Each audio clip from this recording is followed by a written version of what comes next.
Bom, esta é a apresentação, né, do seminário de modelagem e avaliação de sistemas dos integrantes Alessandro Daros, Arthur Leon, Christian Teixeira e Juliano Leite. De primeiro momento, a modelagem e simulação ela serve para descrever o comportamento do sistema, gerando cenários a partir dos quais podemos nos orientar nos processos de tomada de decisão, proceder com análises e avaliações de sistemas e propor soluções de melhorias de performance. Com diversas técnicas que nós temos hoje, nós também conseguimos reduzir os custos de empregos, de recursos. Conseguimos também identificar problemas antes mesmo de suas ocorrências. Com isso, também é possível a gente revelar a integridade e viabilidade de projetos em termos técnicos e econômicos. E com essa proposta, nós fomos desafiados em 4 trabalhos para desenvolver as técnicas aprendidas em sala de aula de modelagem e avaliação de sistemas. Então, dando continuidade aqui no trabalho 1, o problema proposto era analisar um virador de vagões instalado em uma mineradora, onde foi disponibilizado pelo professor uma planilha contendo os dados levantados em campo dos atendimentos desse processo, de virada do vagão. Através da análise de simulações desses dados, foi possível avaliar o comportamento do sistema e os seus parâmetros, Então, tinha uns problemas específicos que o professor levantou e pediu para a gente avaliar, que era definir o máximo ritmo médio de chegada para o sistema ser estável, determinar a distribuição de frequências do processo de atendimento dos vagões, analisar se a distribuição de frequências segue a distribuição de Poisson, determinar a probabilidade de atendimento de 30 vagões por hora, determinar o tamanho da linha férrea para comportar atendimento do virador de vagões. Aí, com isso, nós tivemos que adotar algumas condições iniciais,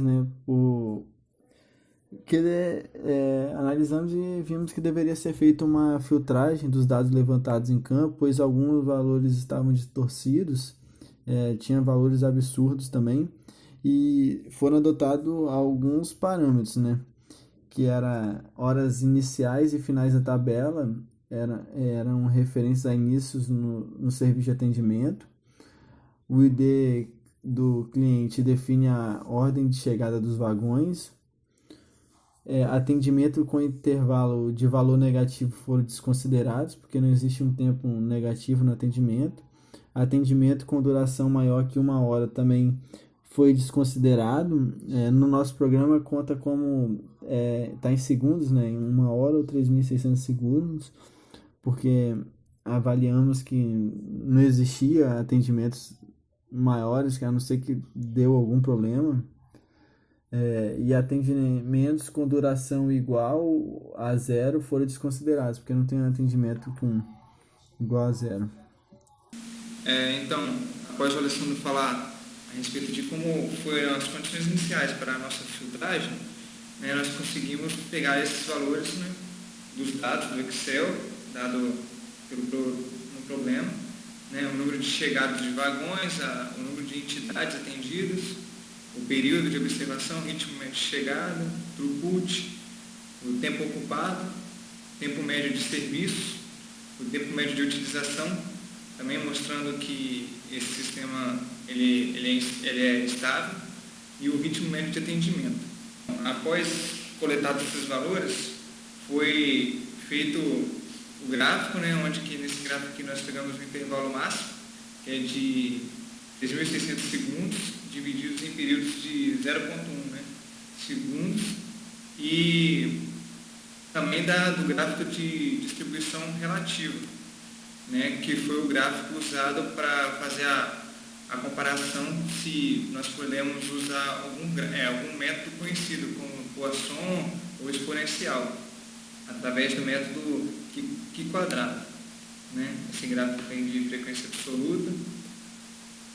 Então, Para o teste do Q quadrado, nós usamos um alfa de 95%, né?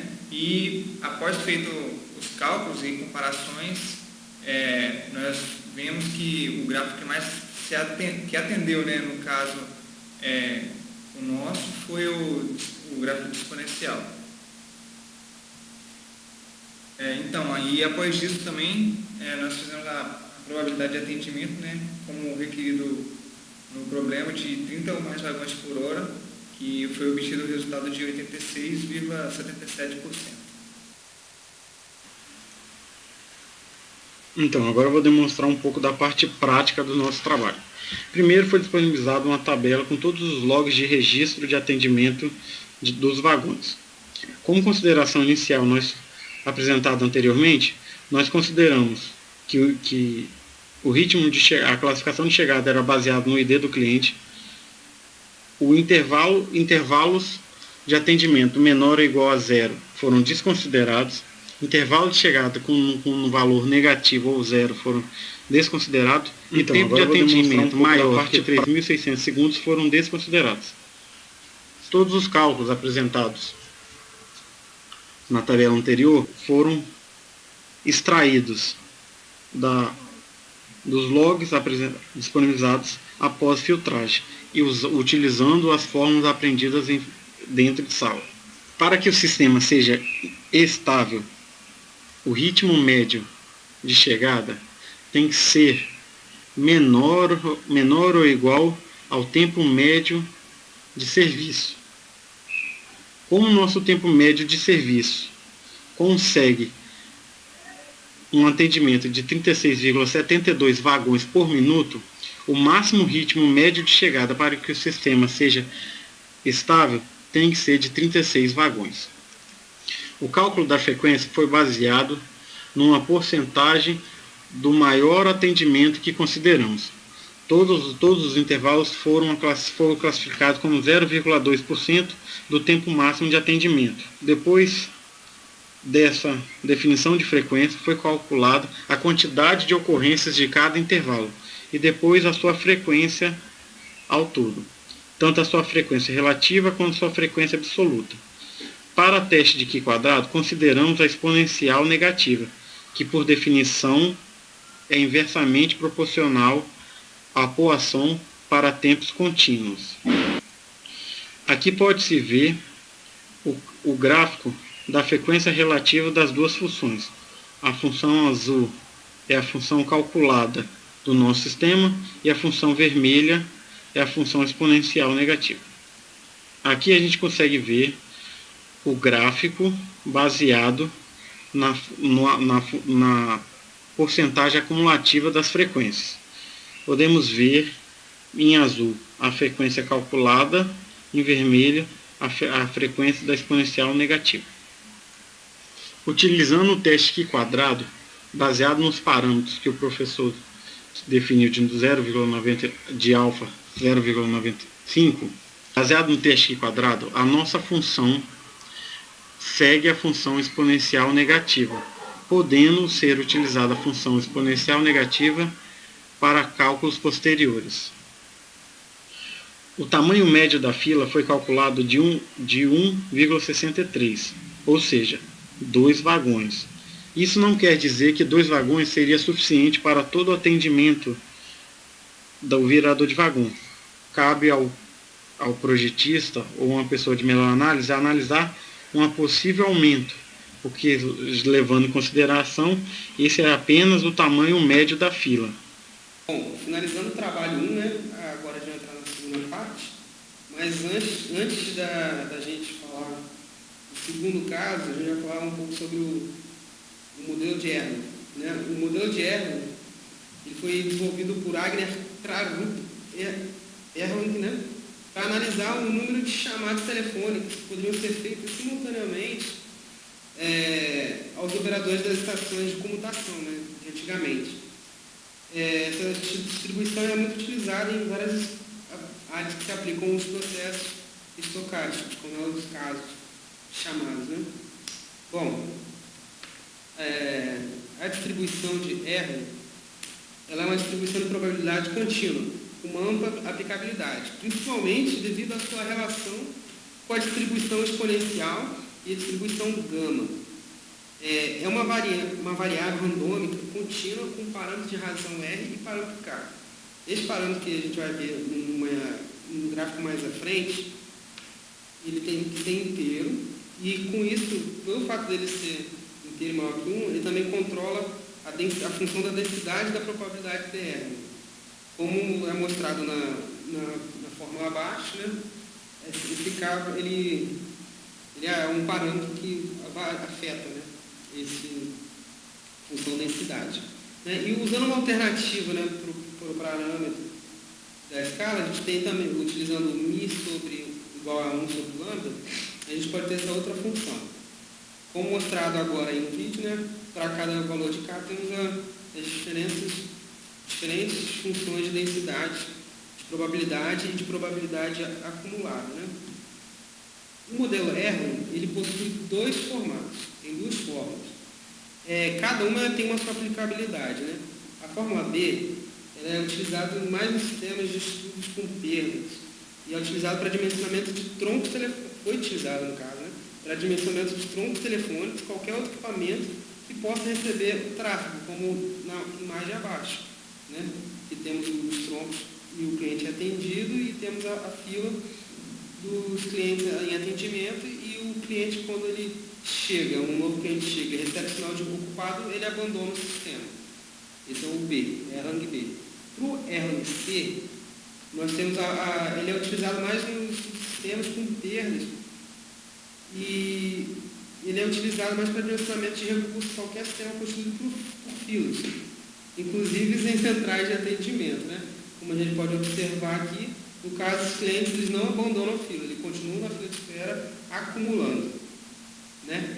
E uma aplicabilidade desses modelos, a gente consegue medir o tempo entre as chamadas recebidas e pode ser usado em conjunto com a duração prevista de chamadas para produzir informações sobre o tráfego medido. Pode ser usado também para determinar a probabilidade de perda de pacotes ou atrasos em uma rede de computadores que utilizam algum protocolo de internet. Esse modelo Erlang é usado até hoje, principalmente também em redes de sensores industriais que usa esse método para poder fazer o estudo da rede, no caso. Então, dando continuidade aí, avaliar Então, o problema proposto era analisar por simulação via software Arena, né, um sistema de atendimento em um posto de pedágio com o objetivo de definir o melhor modelo de caixa para o atendimento. As características impostas no sistema aí era o ritmo médio de chegada de 10 carros por minuto, como vocês podem ver, foi configurado aqui no bloquinho. O ritmo médio de atendimento de 6 carros por minuto, também configurado aqui. Então, os problemas específicos eram realizar a simulação usando o modelo MM1, realizar a simulação usando o modelo MMMzinho, comparar as simulações e indicar a solução para o sistema para que tenha tempo médio de fila de 0,2 minutos ou 12 segundos. Então, como falado pelo Alessandro também, aí está os valores iniciais, né, na tabela. Foi feito primeiramente a simulação do modelo para o MM1, né? O que acontece? De cara nós vemos que o modelo MM1 ele não irá atender, né? Ele vai a fila vai para o infinito, é instável, porque a taxa de utilização dele fica maior que 1, entendendo? Então a fila ela tende para infinito, né? Aqui nessa tabela estão os valores feitos na simulação, né? No Arena, que o número de clientes que chegaram a 261, clientes atendidos 205, clientes no sistema 56, né? Que ficaram para ser atendidos, tempo médio na fila 269 segundos, tamanho médio da fila 36, e aí o que comprova o que eu falei anteriormente, né, que é a utilização média do atendente, que está de 100%.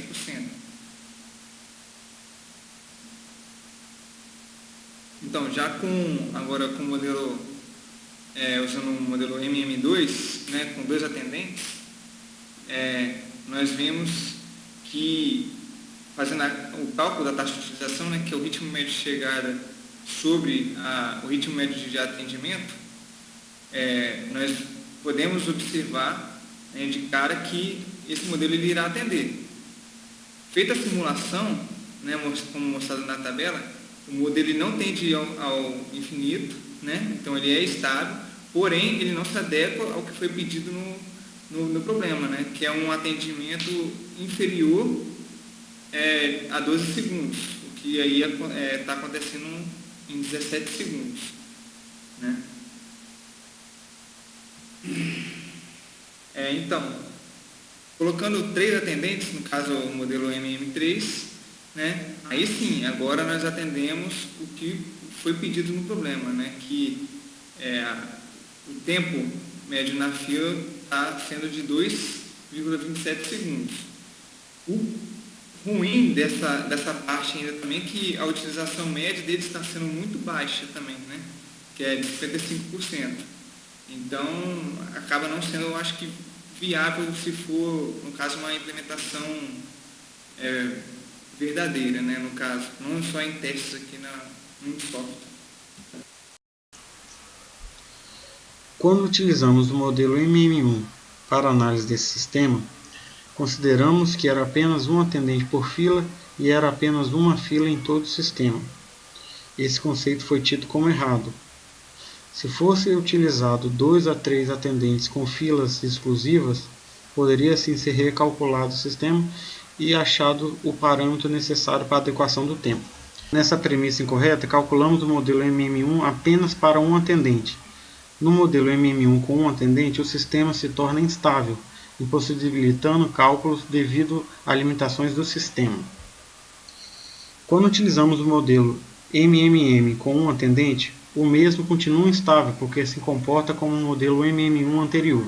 Para o modelo MM2 com 2 atendentes, o sistema deixa de ser instável, passando a total estabilidade, com um atendimento médio de 17 segundos. Esse atendimento médio não se adequa a um parâmetro pré-definido no trabalho. Quando é aplicado o modelo MMM com 3 atendentes, o mesmo continua estável e agora se comporta com o tempo médio de serviço esperado e definido pelo sistema. Numa análise real, a diferença do sistema 2 para 3 é apenas 5 segundos no atendimento. Cabe ao dono ou ao engenheiro projetista avaliar se o ganho de 5 segundos no atendimento vale a pena elevar o custo de todo o sistema em um funcionário. Com a mesma ideia dos problemas previamente propostos, neste caso nós simularemos uma fábrica de roupa, né? Onde nós temos a chegada do material, e este vai passar por o processo de corte, passará pelo processo de costura, após o processo de costura passará pelo processo de inspeção da qualidade, né? Caso aprovado, ele irá para o estoque. No caso reprovado, ele irá para a costura, de novo. Né? Com isso, nós vamos fazer a simulação do problema, vamos atribuir um valor para cada peça produzida, e caso a peça tenha que sofrer retrabalho, ela vai ter um reajuste do seu preço, né? Do seu custo.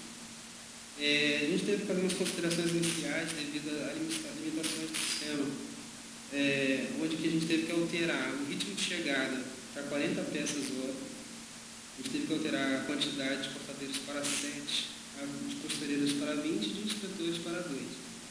Pois, pelo fato de utilizarmos um software free, nós tivemos, ele estoura, né? Ele trava quando chega no limite de filas, né, de cada setor desse, né, de cada parte desse processo. Como demonstrado nesse quadro, a gente parametrizou cada parte do processo com os devidos valores, né? A produção de entrada está constante, né, de 40, né? O tempo de produção de corte, a gente botou uma função triangular com os parâmetros 8, 10, 12. A produção de costura triangular 18, 22, 28. Um tempo de inspeção máximo, constante, um tempo de constante de 2 minutos, né? E a gente botou um tempo de simulação de 600 horas, né?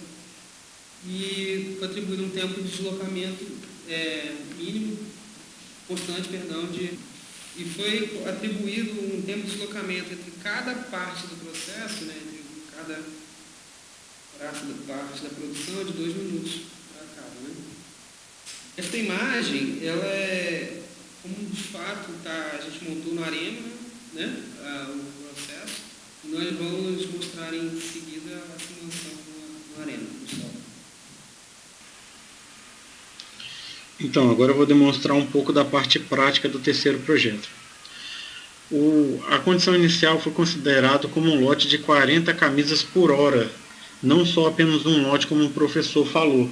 E isso impactou que nosso sistema estava dando atraso e estava chegando a uma fila de 150 itens, ocasionava erro por limitação do processo. Baseado nisso que nós tivemos que alterar a quantidade de atendentes mostrado na planilha anterior.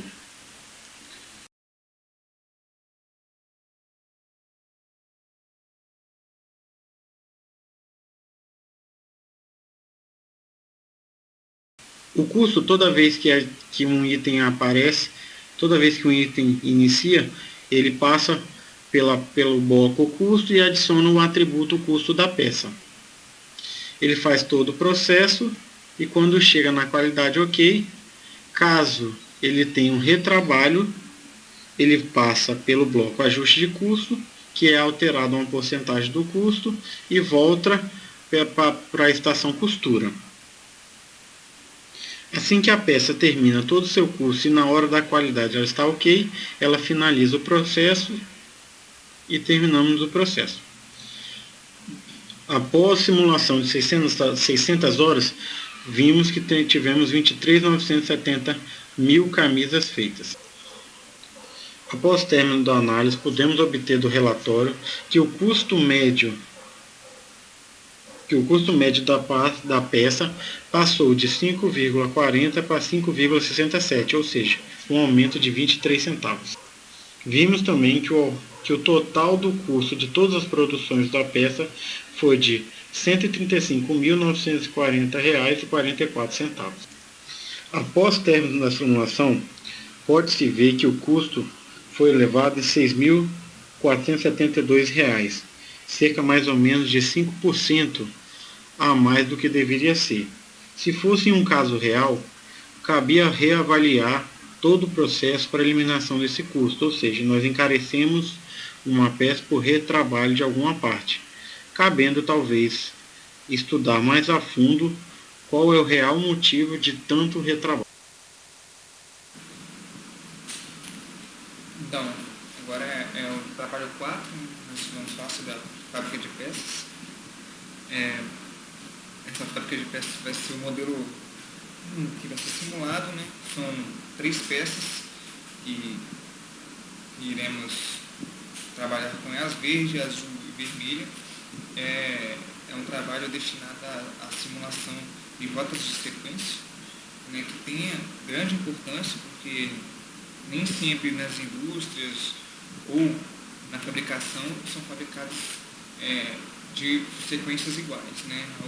Peças diferentes provavelmente, né, têm sequências diferentes, tempos diferentes de estarem feitas e às vezes usando o mesmo um equipamento ele participa da fabricação de mais de uma peça, né, gerando aí tempos de atraso, fila e etc. Isso aí é a importância da simulação também no Arena mostrar isso.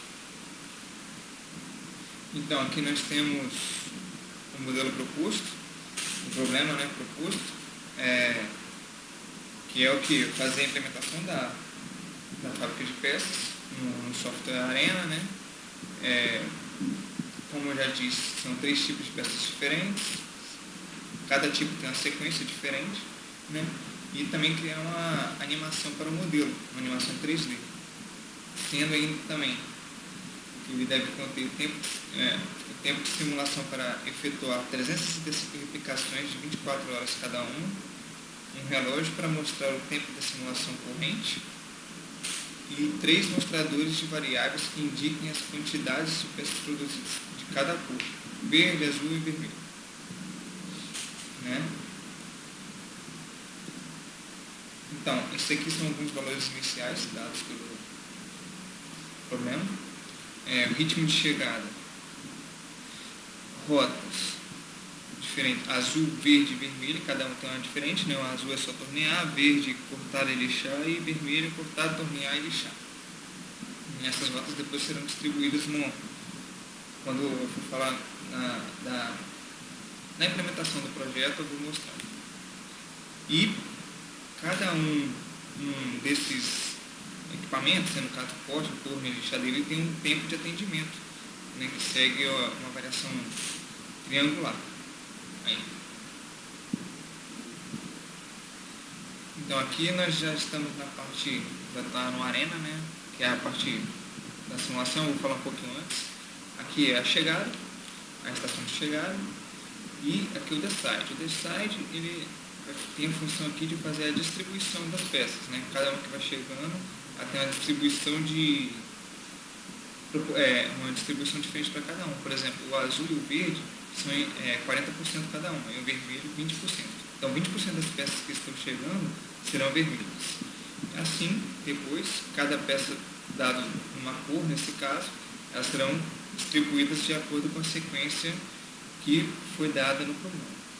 Mostrando mais um pouquinho aqui nós temos o relógio para mostrar, e aqui os contadores de peças para cada um, azul, verde e vermelho. Né? Só falando um pouquinho também na parte das rotas, né? As rotas foram dadas na parte aqui de sequência, né? Aqui, ó, sequência verde, sequência azul, sequência vermelha. Por exemplo, a sequência verde ela tem 3 rotas, ela passa pelo corte, pela lista. Não, ela tem 3, ela passa pelo corte, pela lixadeira e pela saída, depois. Né? A sequência vermelha, que é a que passa por mais rotas, né? Ela passa por todos os 3 equipamentos, corte, torno e lixa, lixadeira, né, no caso, e depois a saída. Aí eu vou mostrar aqui, simulando um pouquinho. Né? Aí está simulando aqui o tempo correndo.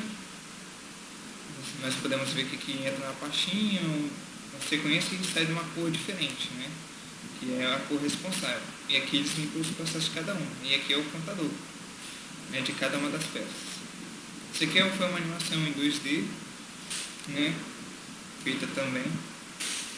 Mas eu já irei mostrar também a animação em 3D. Certo? Então, agora nós estamos na parte da simulação 3D. Eu vou mostrar só um pouquinho do ambiente aqui, só para não ficar. Às vezes essa área aqui, que é a área de desenho. Aqui é onde que vai ser explicado as peças. Aqui é um equipamento para fazer a paletização, né, o carrinho. Isso aqui é um container, mas o que nos interessa mesmo está aqui. Né? Cada um desses aqui representa um atendente do processo, né? No caso do corte, do torno e da lixadeira. Aqui é onde que você a entrada de peças, e aqui a saída que vai ser já no estoque. Né? Aí agora eu vou pôr para simular. Essas linhas tracejadas em azul, elas representavam as rotas possíveis. Né? Nós temos 3 rotas possíveis, que ela vem para uma vem para o corte, a outra vem para o torno direto e a outra vem do corte para a lixadeira. Né? Nós temos 3 rotas possíveis, e aqui as peças apresentando, nós podemos ver que a azul ela vem direto para o torno, e do torno ela vai para guardar. A vermelha ela passa por todos eles, né? E a verde ela vai apenas para a parte do corte e depois para a lixadeira. né, que acabei saindo para lixar e depois para sair.